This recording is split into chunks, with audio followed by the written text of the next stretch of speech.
Well, well, well. Ladies and gentlemen, sorry you haven't heard from me in 2 weeks. There's so much going on in the world, and so many people are misrepresenting the relative cause of a lot of what's going on. And it's frustrating to repeat yourself over and over again, present the data over and over again, only to have people just repeat their faulty positions over and over again. I'm here to update you on the current situation of the solar system, but also me personally. I have a huge announcement to make, and I got an incredible update for you personally. And again, it's monumental. Some of the things that are happening on planet Earth and actually in the solar system. But to get things started, I wanted to add that the flooding in California is just beginning. You're not going to see the end of the floods till April. More levees will break. The snowpack is still there. So it's going to melt. And it's just a matter of time before hot rain comes down at the higher elevation. Some of the saving grace so far with these back-to-back storms, they want to call it a river, but it's not. It's one spiral after another, or one vortex after another. And I don't know why they're allowing them to come into California. I don't know why there's a change of heart. And I'm implying, yes, they can manipulate the weather. And if you think that's some huge, outrageous conspiracy theory, all you got to do is look it up. VLF, very low frequency, microwave, HARP, look it up.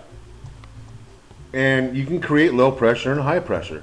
When you can create low pressure and high pressure, you can control the weather. It's that simple.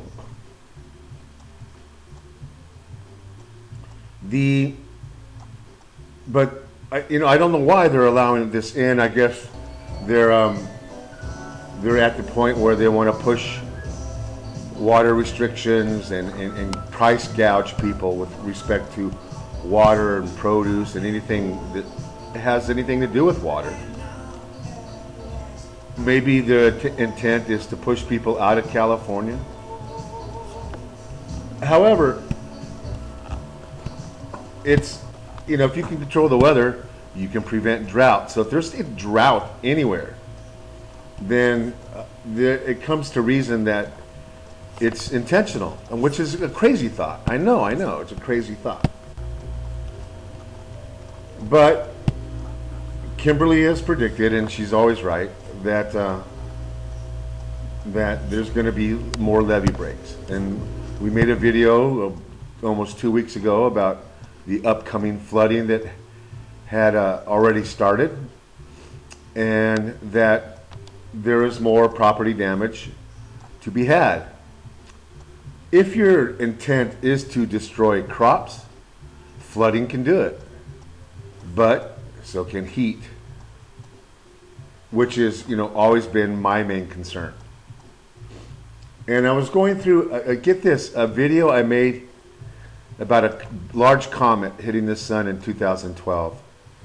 And I said in that video, the sun, soon to become our nemesis, was our savior as it swallowed up this giant comet.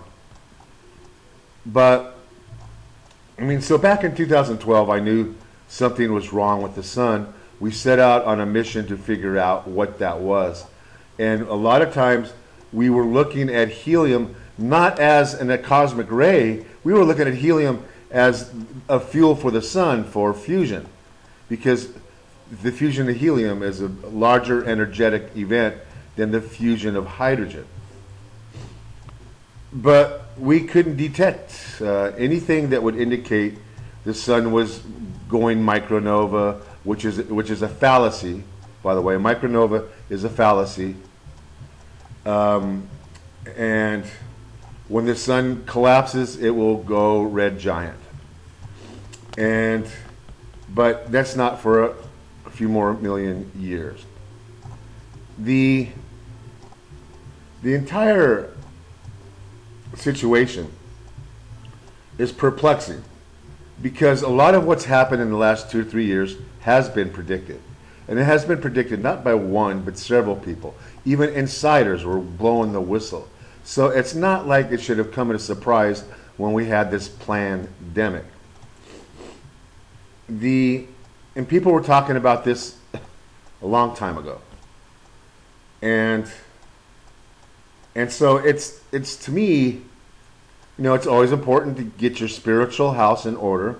And by that, I mean, find the love, lose the hate, which is hard for me to do because when you're trying to save lives and you're trying to make the world aware and you got liars that are badgering you and trying to beat you down and trying to hide the truth from you, the person I'm trying to save, your defenses go up. It's almost like a fight. It's like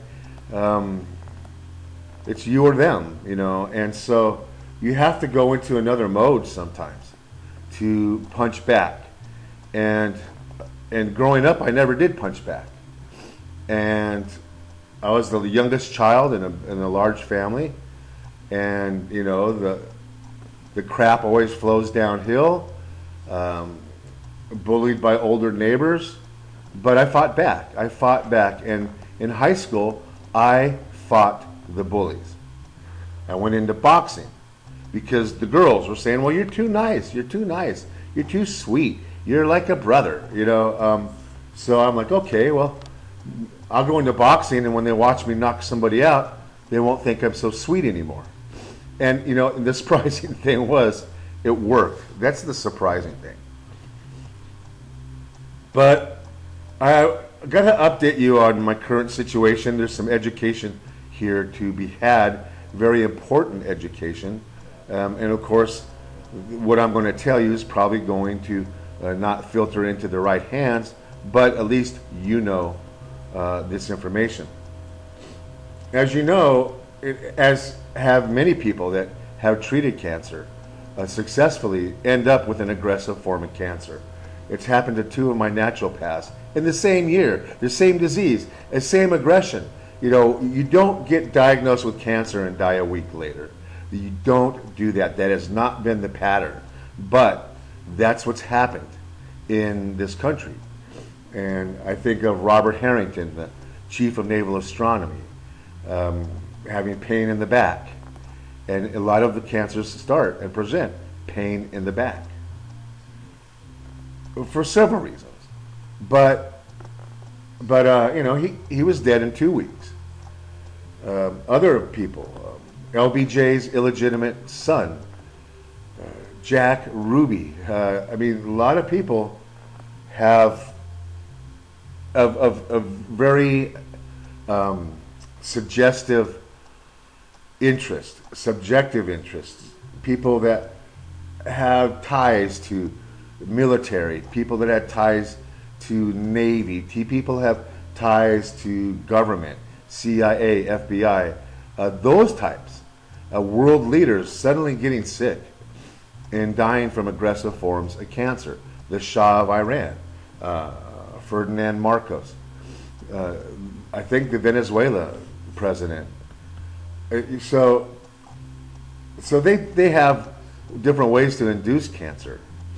And I thought I got hit once in the yard. I was in our remote area up at the retreat and felt a sting and had not done anything different. I was out, we had a hummingbird exhibit, so I was out hanging hummingbird feeders and felt this poke and pulled a, looked like a sticker, a thorn out of my sweater that was, poking my abdomen.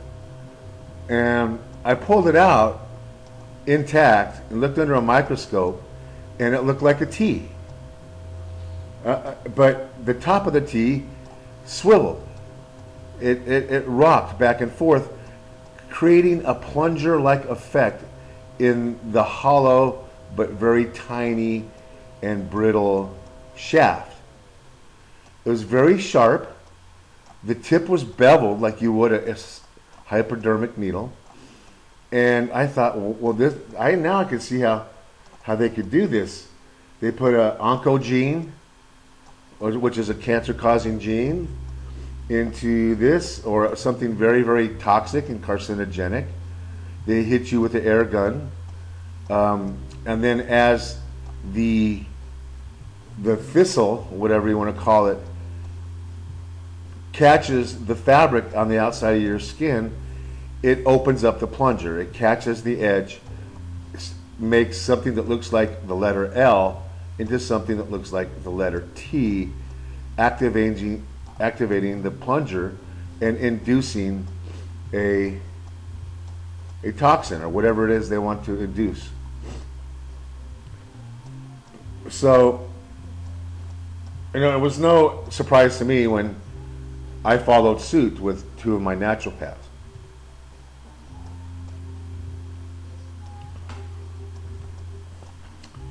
But I think they're waiting to see if I really can beat this on my own.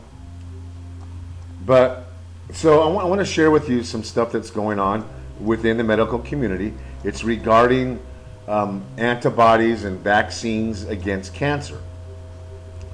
I have said, and this is very important, and it's very important for oncology to get this too, that all the vaccines against cancer are not that protective. Whatever they do to stimulate your immune system, it's hampered because you're jumping over so many immune steps. In a domino effect, you can't knock down the last half of the dominoes and expect all the dominoes to fall. You have to really start with the first domino in an immune response. That first domino is detection. And when there's a detection of an antibody, then there's like a smoke screen. It's a tagging, a chemical tagging, possibly polarized tagging, where it's a positive negative kind of a charge thing that then attracts and stimulates other T cells in your white cell count to congregate at the area they need to congregate.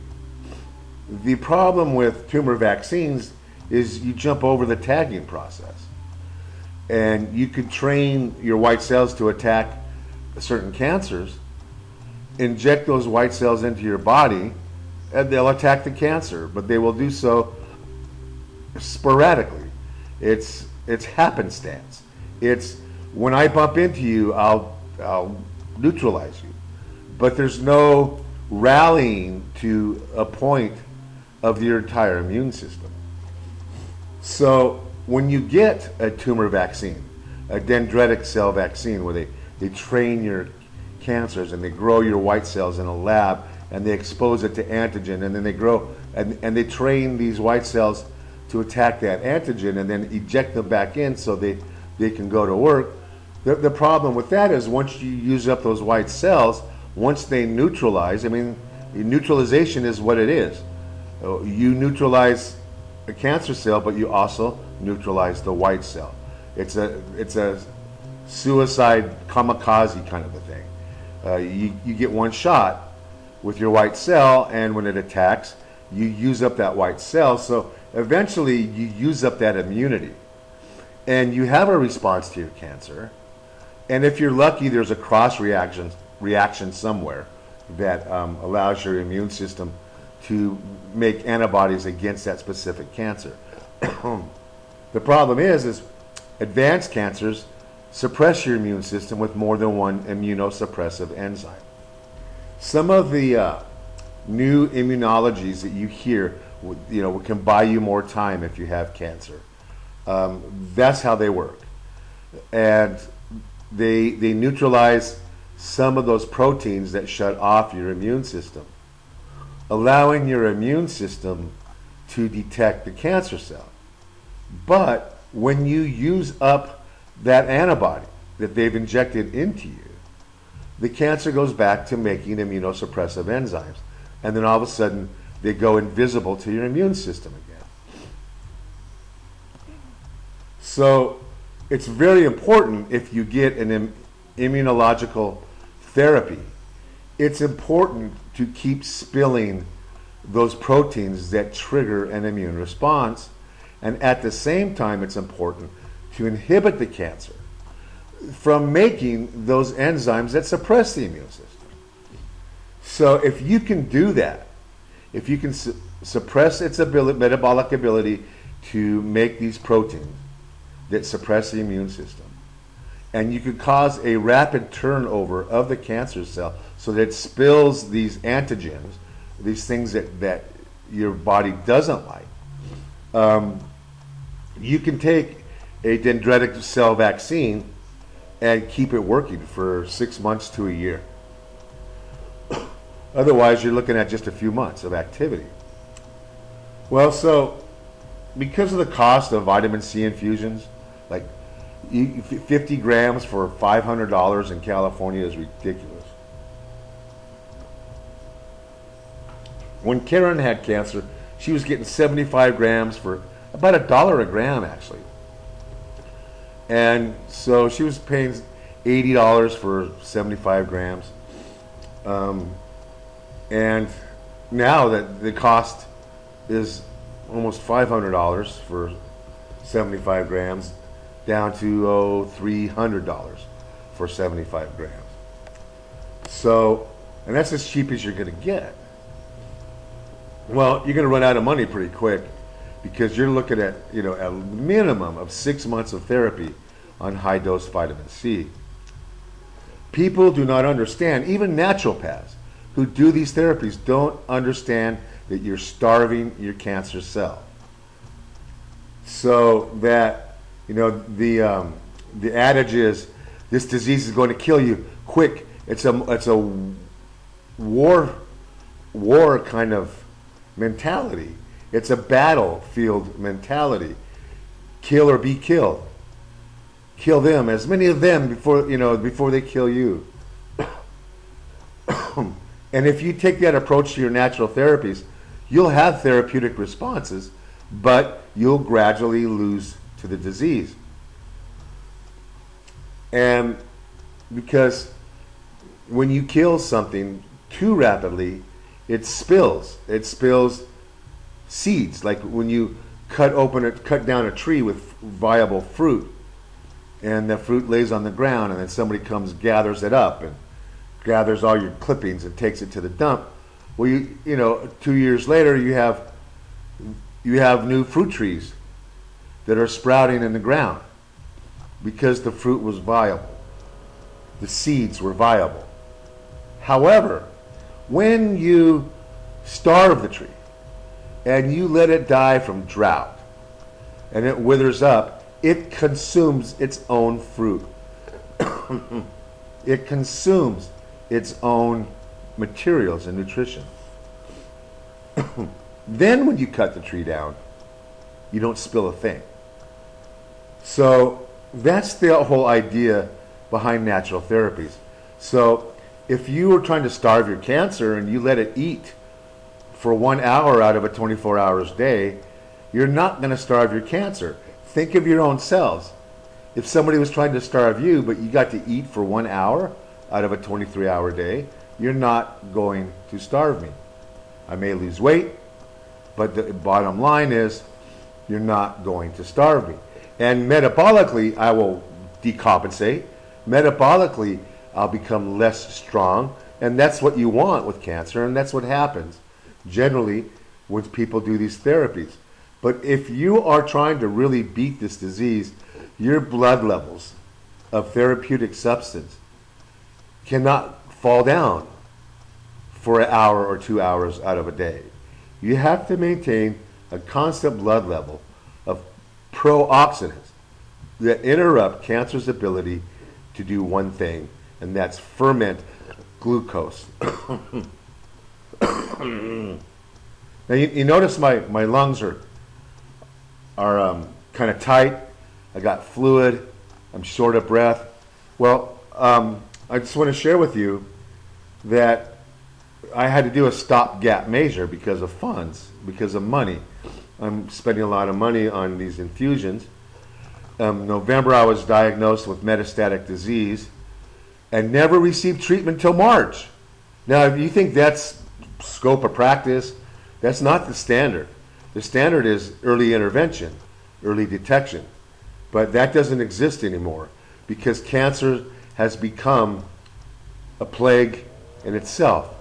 Cancer centers, you're a number now.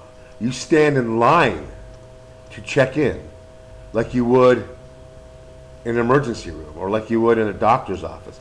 Only worse. I mean, there's actually a line. And they have, it's like going to Department of Motor Vehicles and standing in line, waiting for one of the cashiers to open their window and help you. That's what cancer centers have become. And it didn't used to be that way. Now there's several reasons why cancer is becoming more prevalent.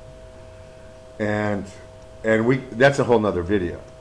So, but this is about really the immune therapies and the application of pro-oxidant therapies, of which vitamin C, often mislabeled as antioxidant, is truly a pro-oxidant therapy. Along with vitamin C infusion comes ozone. Ozone is O3. It's 3 oxygen molecules coupled together. People compare it to peroxide, and it does. It acts like a peroxide, but when trapped in oil, it's a stabilized peroxide, and it's not as reactive as hydrogen peroxide.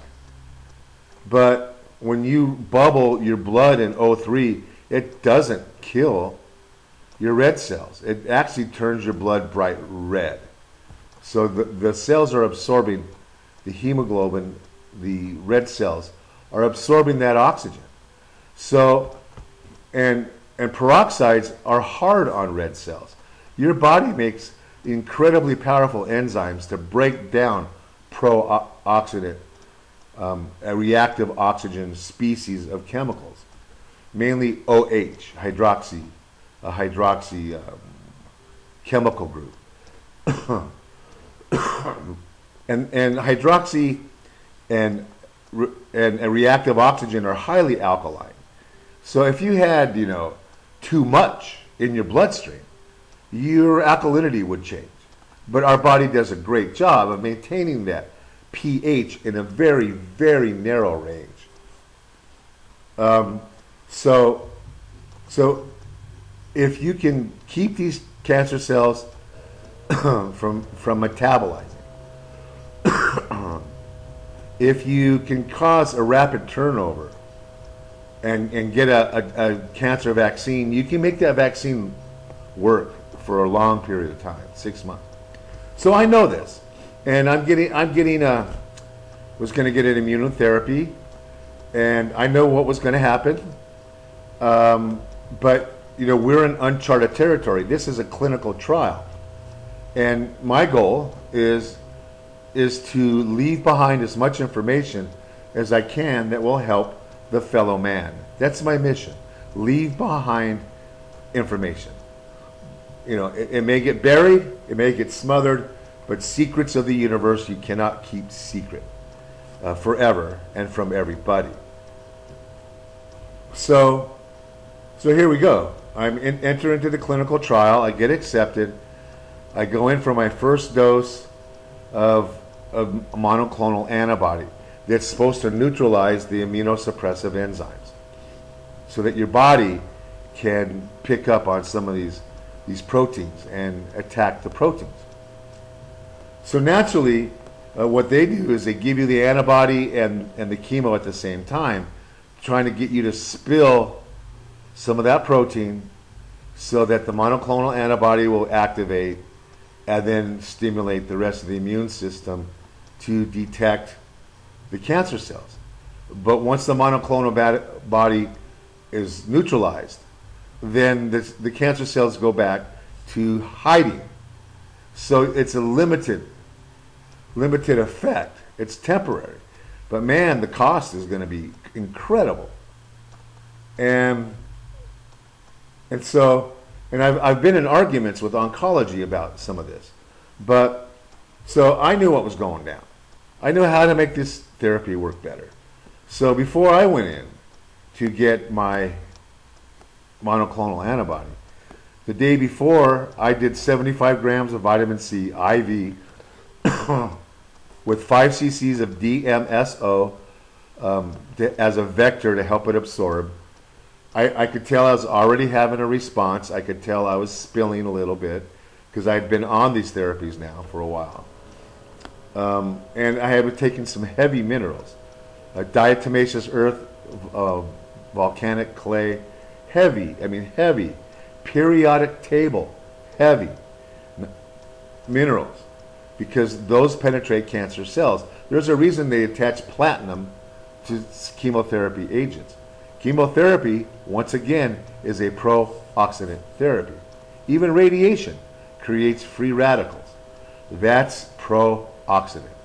So why not take a pro-oxidant that doesn't target the DNA, but just targets the cytoplasm or the internal side of a cancer cell, forcing it to have to adapt to that oxygen?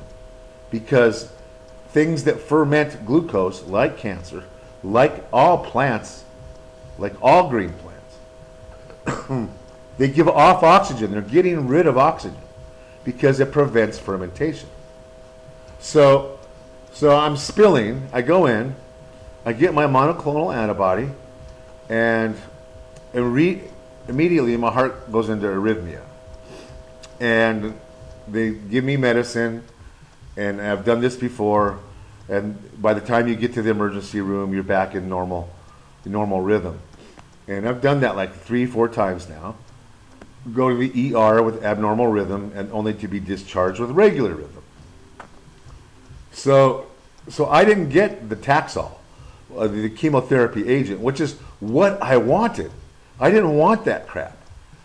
And then when I came back 2 days later, I went back in and got another 75 grams with 5 cc's of DMSO, and I could feel the response.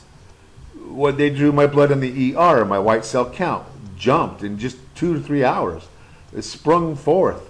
So I was having an immune response to my cancer, which is a dream come true. Because generally, if you're going to beat this disease, your immune system has to get involved somewhere along the line. Well, guess what happened? I go back in a week later to get the Taxol, and my immune response is dying down. And normally I would have gone and get more vitamin C, but I knew I was going to get the Taxol, that chemotherapy made from the Pacific yew tree. And the nurse, before she injected it, she goes, "Okay, are you ready?" And a little voice in my head said, "No. But to stay in the clinical trial, you have to be compliant." And I knew what was going to happen. I knew I have already had charged up my immune system.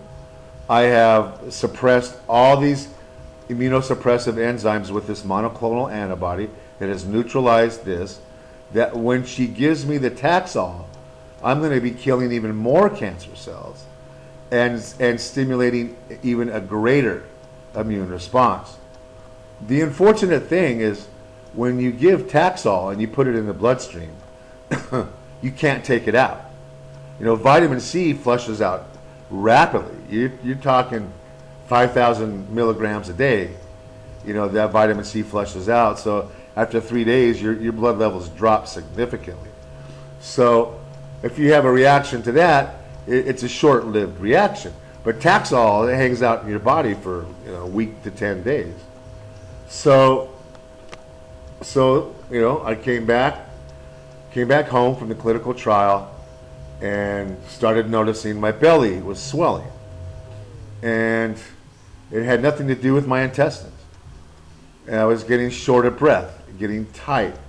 The arrhythmias were coming back, coming back. It was harder and harder to breathe. And then I went to the ER, went back to normal sinus rhythm, went to a cardiologist.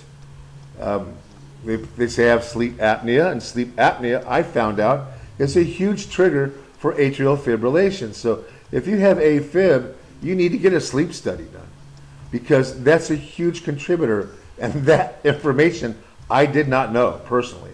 I found this out along the way. But to make a long story short, I had such an overwhelming and massive response, immune response, that it set off a generalized autoimmune reaction in my own body. And so anywhere that had this protein, whether there was cancer or not, would inflame. And that includes the lining of the lungs, the lining of the heart, the pancreas, and the lymphatic system, and the bloodstream. So I was bloating. I reported the bloating. I just got worse, shorter and shorter of breath, harder and harder to stay in a decent, normal rhythm. And went back to the ER, and I was admitted. Subsequently, my heart inflamed so bad, the outside sac of the heart, called the pericardium, inflamed so severely, they rushed me to the cardiac lab, the cath lab, and had to drain fluid from my heart. And I had to be awake through the procedure as they stick a needle into my heart and drained, get this, 1,200 cc's of fluid off my heart. 1,200 cc's. And they said, oh, you're going to feel much better, much better. Well, it hurt. And my pain went from 6 to a 7 to an 8. They kept injecting me with morphine. And then when you have severe chest pain, you're like, well, am I going to die? What's going on? And they said, no, that's the pericardial sac is rubbing now against your heart. So that was rough. That was very rough. The night before, they were having a hard time controlling my rhythm, and they get real antsy and scared when you're in abnormal rhythm. And so having all this fluid around my heart the night before they could drain it, they gave me a push of IV medication called metoprolol that was on top of another medication called amiodarone. Both of those regulate your rhythm. Well, immediately when they pushed the metoprolol, I had what's called a vagal nerve response, which can cause stroke. And when they pushed it, there were several people in the room. There was a cardiac team, the internal medicine, the house doctor, the nurses were all there. And I told my nurse, I go, wow, all of a sudden I feel this huge anxiety, uncontrolled anxiety. I don't have anxiety. I'm neurotic.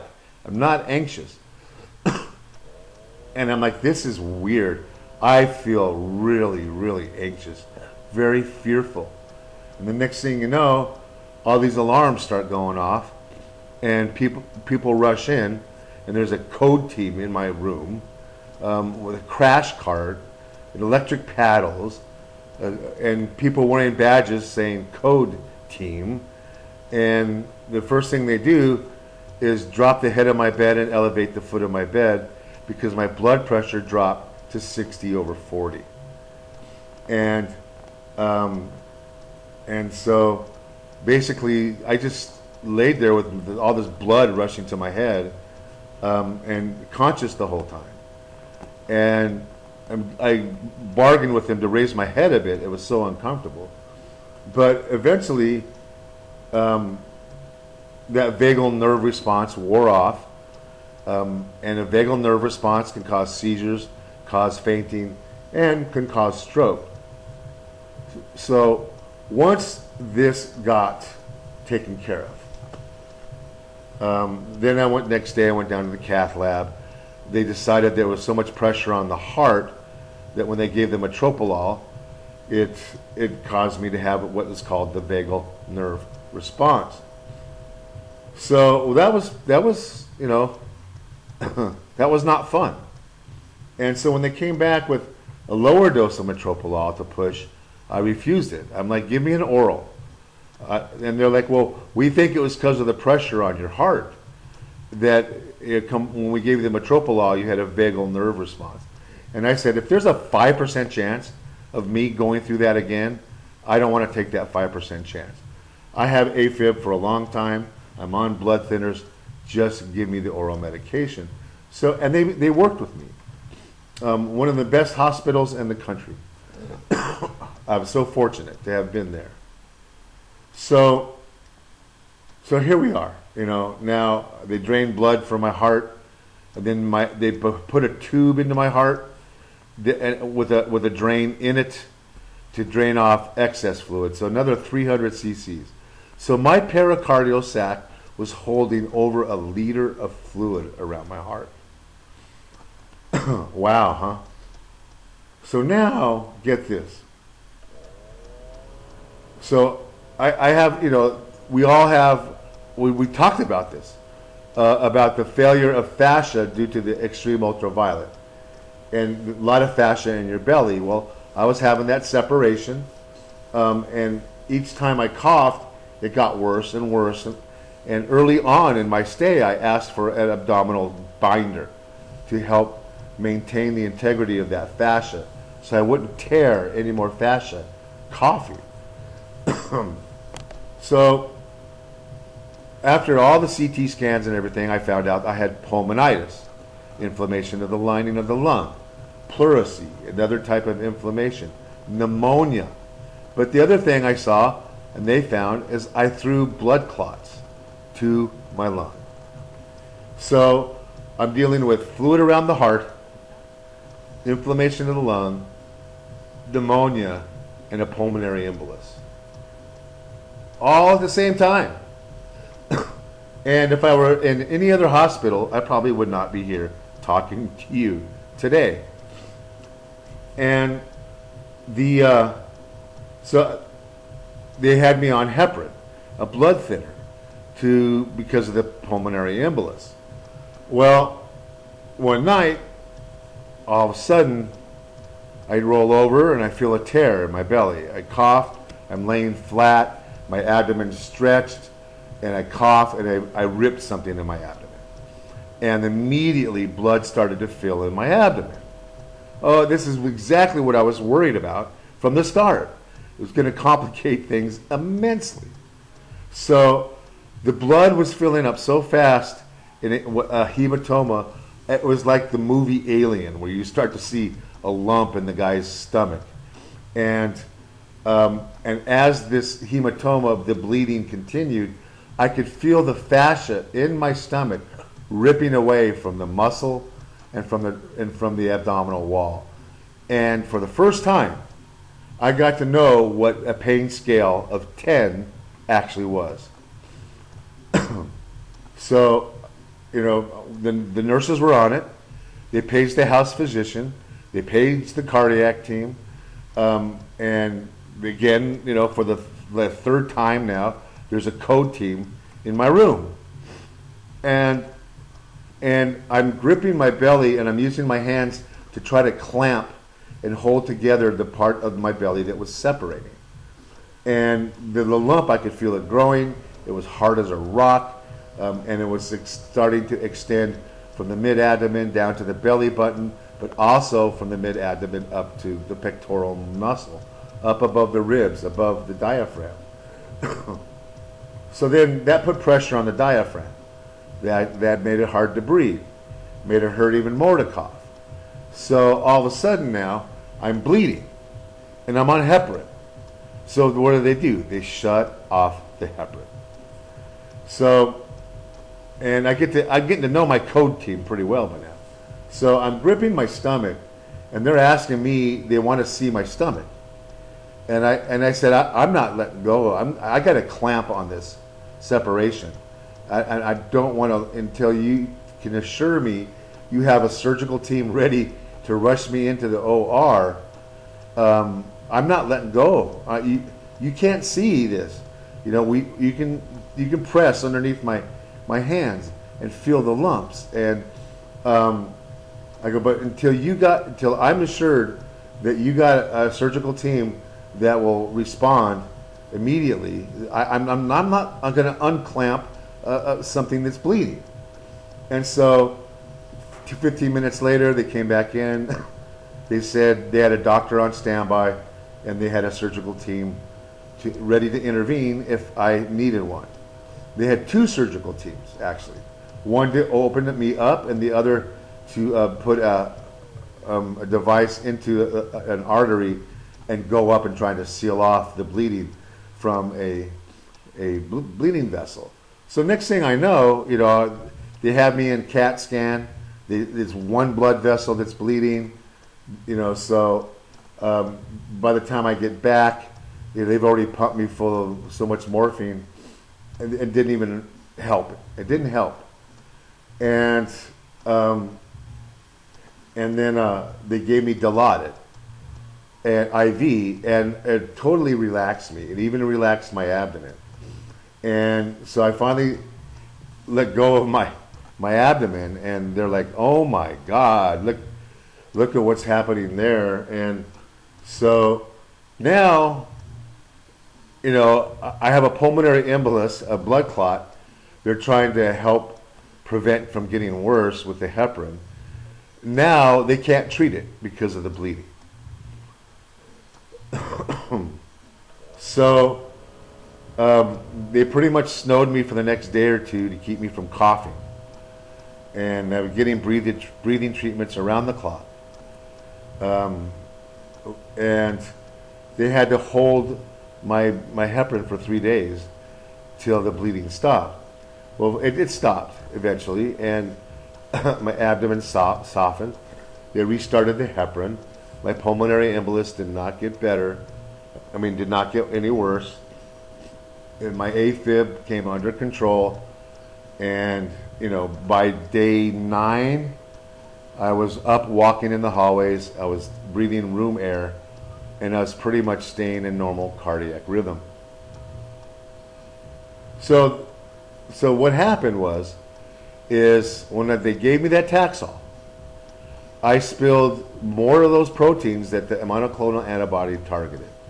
And I already had an immune response happening and did not need to spill any more antigen because my immune system was already involved. It would be like getting, you know, flu vaccines way too close to each other, or a hepatitis vaccine too close to one another. You wait a month and then you get another one. But if you go in and get a hepatitis vaccine on Monday, then you go get another one on Wednesday, and then you go get a third one on Saturday, you can bet Saturday you're going to have an awful reaction. So that was what's happened to me. And it was my desired response. It was my intent to do that. But the Taxol was the key thing. So what did we learn? Vitamin C turns over cancer cells and causes you to spill antigen and can be used with monoclonal antibody therapy safer than when you use the Taxol. It also supports the immune system where Taxol does not. Taxol kind of suppresses the immune system, can hurt your bone marrow, where vitamin C doesn't. So if they really wanted to make this monoclonal antibody something that's miraculous, they would be doing vitamin C infusions every other day. They would give you a week of that and then inject the monoclonal antibody and continue with the vitamin C infusions until the antibody response dies down. And then you would do it all over again. So here's the silver lining, okay? This was my goal. I knew what I was doing, but we were in such uncharted territory. There was a huge gray area. And I wanted to, you know me, I don't like gray areas. I'm going to fill in this blank. If it kills me, So be it. They're telling me I have to die anyways. So it's my choice to go earlier and leave behind information that can help others, rather than extend my life 6 months and learn nothing. So, so that's what we learned. You're killing cancer cells with vitamin C. It's proven because the monoclonal antibody kicked in, and that only happens when you're spilling, and you spill because of death of cancer cells.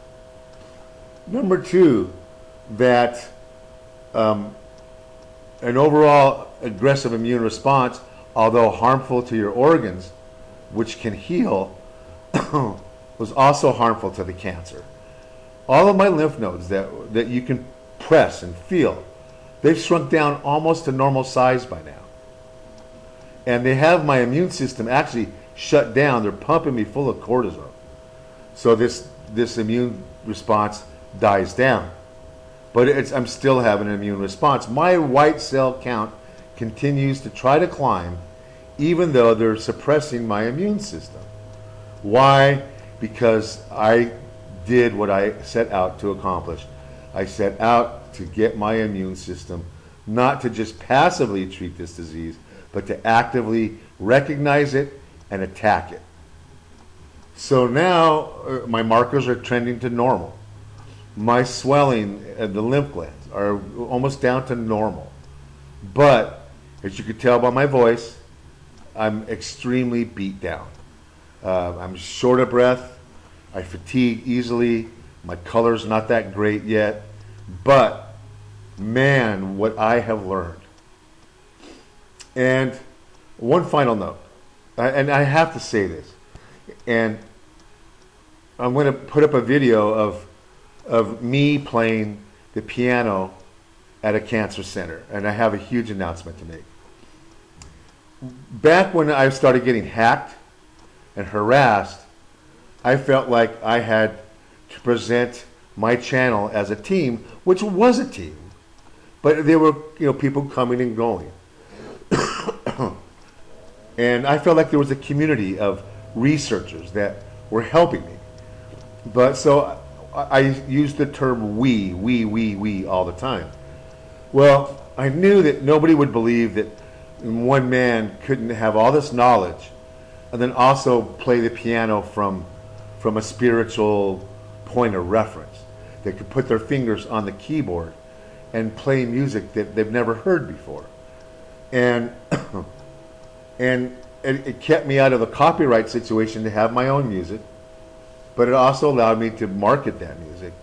And it was marketed under the name Todd Marley, one of my partners. Well, I have an announcement to make.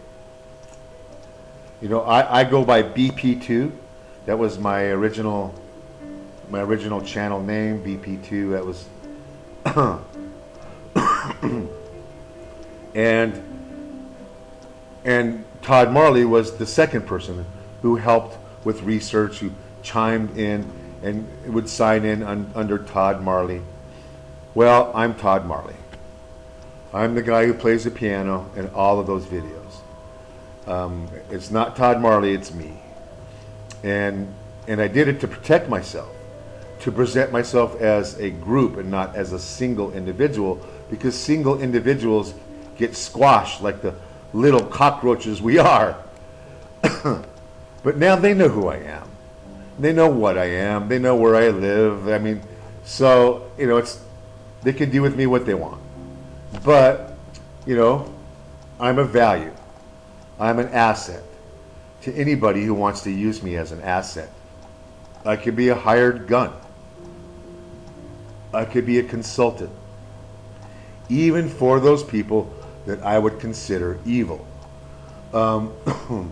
So, they've teased me with poisonings. I've been in the hospital 3 times with extreme poisoning.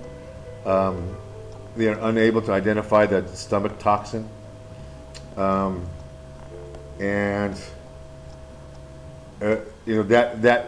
created some of the tearing in the fascia that is still today going to be an issue. So I've paid my price. I've paid my dues. I've used myself as a guinea pig. I've stuck my neck out. I've spent over now 80,000 hours on research and production of informative videos. So that's my gift to you. That's my legacy. And the legacy will not be a well-known. That legacy will not be a well-known legacy. Because all the information I bring forth is always being suppressed. So, in doing so, what I can tell you is that I would not do anything different. I would do this all over again for you and for my countrymen and for my fellow man. Because I do believe that is what gets you to the next level. That's what ultimately has protected me, was even love for your enemy. Because if you understand your enemy, you find out that bad people live with a ton of fear. They're fearful creatures. They're paranoid. And if you feel that paranoia, they feel, in some ways, you feel sorry for their meager existence. They may be rich. They may be powerful. But when they go to bed tonight, they're as equal to me and you. There's nothing different. They put on their pants the same way you put on your pants. They tie their shoes the same way you tie your shoes. They love their families. They love their children the same way you love your family and you love their children. The only difference is they live in constant paranoia. So that's a pretty sad existence if you could ever get to that point of understanding. They may be secure, but they're not happy. And what's one without the other? Now, to prove I'm Todd Marley, I had been recording videos at these cancer centers and these hospitals of me playing the piano. This last visit, they took me down and let me play the piano, and you'll see I'm in a hospital gown. I got wires coming out of my chest. You can hear me talking. It was harder to talk then.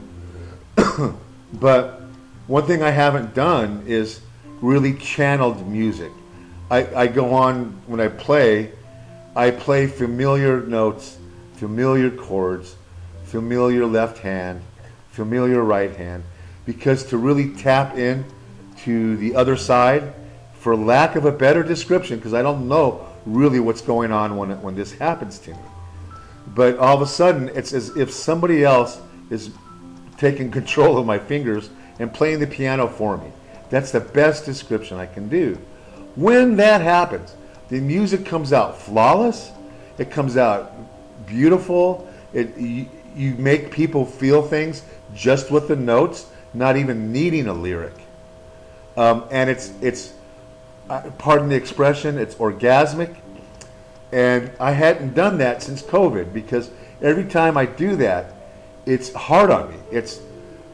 After about 30 minutes, my kidneys ache. I start sweating profusely. My blood sugar drops, and I don't have a blood sugar problem. Then I have to eat, drink some more water, rest a little bit, and I can do it again. So a lot of the improvisational music that you hear coming out of the piano, some of it is originally recorded during one of those sessions where you tap into whatever inspiration is moving your fingers. But a lot of it is just playing familiar chords in familiar notes, especially since the COVID of 2021, where I'm already short of breath, living at elevation. The last thing I need to do is go there. But this last time around, I had people with me. I had a nurse there and a recreational therapist sitting side by side. And so I tapped into some things. I started doing things with my fingers I've never done before, which is like a request I make to my higher power. I'm like, I want to make sure I'm not imagining this. I want to make sure this is real to me. So do something with my fingers that I've never done before. And it's usually like a combination of using 2 fingers or just 3 fingers. But a combination of notes being played with a finger sequence that I've never used before. And that's what happened this time. My thumb and my index finger started playing a whole scale with just those 2 fingers, which I've never done. And when I tapped into some beautiful music, I looked over at my nurse and my therapist, and my eyes got big, and I said, wow, wow. So because of the exhaustion, I could only play about 15 minutes and ended the session. But when I did, I was sweating profusely, and my hands were shaking. They were tremoring.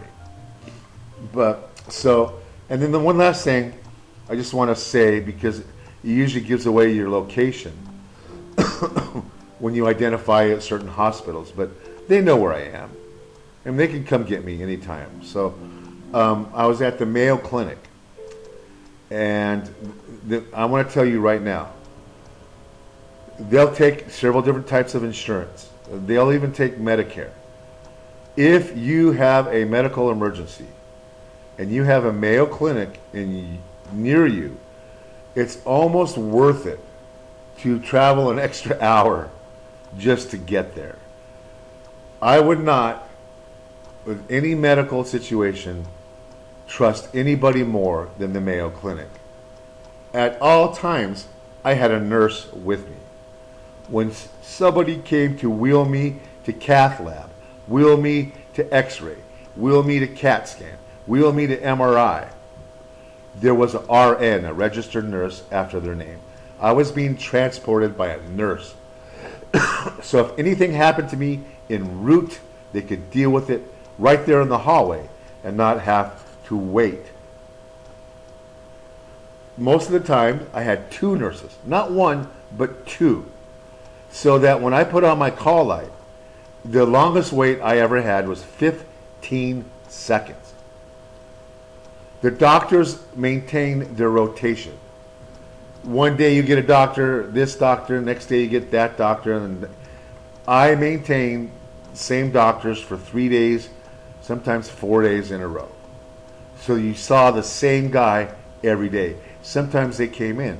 And when family wanted to talk to them, they were paged and would talk to family. You didn't have to wait for a doctor to show up and then call your family member saying, the doctor's here, do you have any questions? No, the doctor set up a time to talk to your family. The equipment was state of the art. The rooms were private rooms and huge. The TV screen, huge for hospital. And the wall units, the suction, the air, the oxygen, had a backup system. So there was 2 of everything on the wall behind you. 2 oxygen delivery systems, 2 suctions, 2 compressed air on the wall. The beds were all air beds. The staff was not a team, they were family. People, everybody I asked, 75 to 80% of them had worked there longer than 5 years, some 12 years, 15 years working at the Mayo Clinic, and they will not work anywhere else. The patient load was 2 patients per nurse or 1 patient per nurse. I asked, how do they pay? They say they pay just like every other hospital. They don't pay anymore because they don't charge anymore. But they've learned that you can improve healthcare to a much higher standard and still stay in the green. You don't have to lose money running a hospital and doing it that well. So I've been to the Mayo Clinic ER. The longest wait I've had is 15 minutes, even when crowded. Every room is a private room. You don't share a room with anybody, not even in the ER. You don't have a curtain. to divide the room. You had your own room. And it was an amazing experience. And they were so doting and so attentive that I was overwhelmed with gratitude. The gratitude was so overwhelming that if my nurse went home without saying goodbye, I felt extremely sad that I could not tell that nurse how grateful I was. While in the hospital, I played a lot of classical music. They had access to a lot of music on the TV, recitals, Mayo recitals. And I've been invited to play at one of the Mayo Clinic recitals. But the nurses would come in and they would call my room the Zen room. And pretty soon I was known as the Zen room. And every time I told them how grateful I was and how much hope and how much relief it was to see that there was still a facility out there that cared about the patient, that the gratitude was beyond gratitude. And every person I complimented said, "Thank you, we love to hear that. Thank you, thank you." They didn't say no problem. They said, "We love to hear that. We live for those compliments. Thank you so much." Well, early on, I was in a bad way. And there was this nurse who was especially attentive and especially kind and especially doting. And she would come in and check on me. And I kept her very, very busy. And then the night I bled, my poor nurse, I think he drew 19 vials of blood and gave me 10 different meds. That poor guy, he was cool as a cucumber. But the one nurse, I asked, I said, she left and never said goodbye, and I just wanted to talk to her. And they said, "Well, she's on tonight. She'll come in." So she came on and said, "Well, yeah, I'm the charge nurse tonight, but I just came in because they said you wanted to talk to me."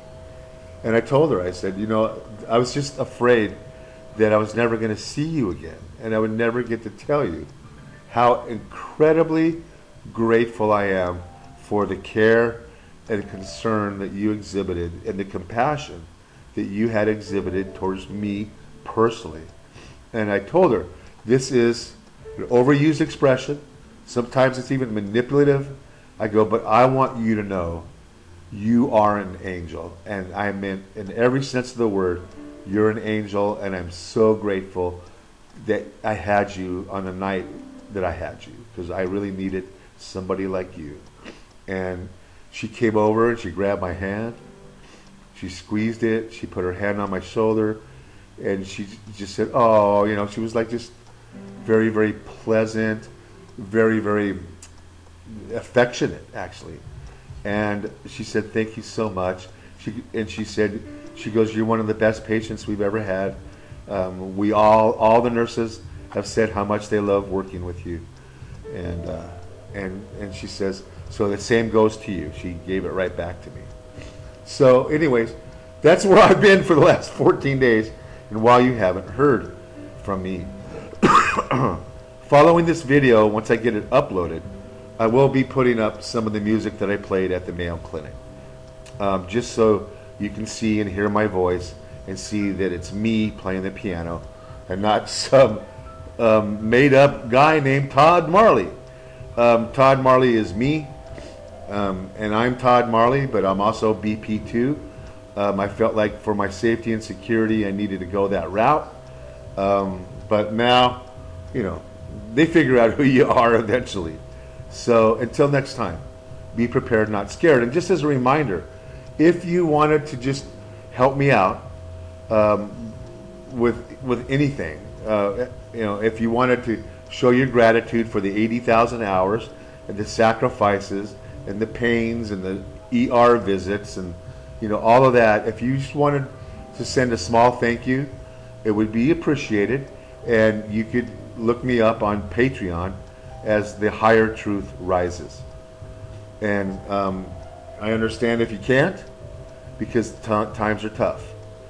And I'm still behind on getting out some gifts to people that I still need to get gifts out, but We're making progress slowly but surely. Hang in there.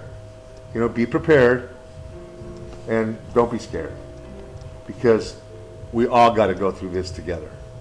Whatever's happening in the solar system, we all have to go through it together. Pandemics, we all have to go through it together. Lockdowns, curfews, we all have to go through it together.